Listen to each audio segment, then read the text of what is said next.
खून गुंड सांभाळणाऱ्या धनंजय मुंडेला जर मंत्रिमंडळात अजितदादा तुम्ही घेतलं तुमच्या पक्षाच्या वतीने, तर येणाऱ्या महानगरपालिका जिल्हा परिषदमध्ये राष्ट्रवादी मराठा समाज संपवल्याशिवाय राहणार नाही. एकही मतदान राष्ट्रवादीला करू देणार नाही. काल धनंजय मुंडे केंद्रीय गृहमंत्री अमित शहा साहेबांना भेटले.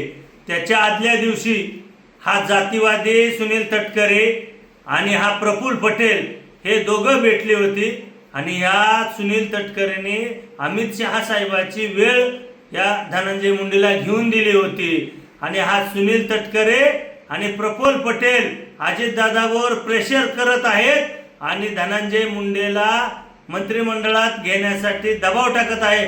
या धनंजय मुंडेने अनेक महाराष्ट्रातील माता माऊलीचं कुंकू पुसलेलं आहे, रक्त पेलेलं आहे, हे जे हात रक्ताने मांडलेले आहेत. आणि अशा खून गुंड सांभाळणाऱ्या धनंजय मुंडेला जर मंत्रिमंडळात अजितदादा तुम्ही घेतलं तुमच्या पक्षाच्या वतीने, तर येणाऱ्या महानगरपालिका जिल्हा परिषदमध्ये राष्ट्रवादी मराठा समाज संपवल्याशिवाय राहणार नाही. एकही मतदान राष्ट्रवादीला करू देणार नाही. याची आम्ही पुरेपूर नियोजन आणि जबाबदारी करणार आहे. आणि हा धनंजय मुंडे मंत्रिमंडळात कसा येतो? अहो, स्वर्गीय संतोष अण्णा देशमुख यांच्या कुटुंबाला अजून न्याय भेटला नाही. आणि हा धनंजय मुंडे मंत्रिमंडळात आला तर महाराष्ट्रात प्रत्येक जिल्ह्यात प्रत्येक तालुक्यात वाल्मिक कराड सारखे गुंड सांभाळून गुंडगिरी महाराष्ट्रात बिहार सारखं करण्याचं नियोजन करेन. अजितदादा, याच मराठ्यांनी राष्ट्रवादी तुमची वाढवलेले, आजपर्यंत याच मराठ्यांच्या जीवावर तुम्ही केंद्रित सत्ता भोगलेली आहे.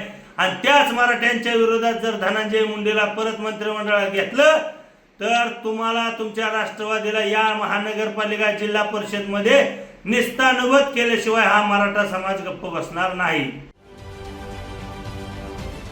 महाराष्ट्रातील सर्व बातम्यांचे विश्वासार्ह व्यासपीठ,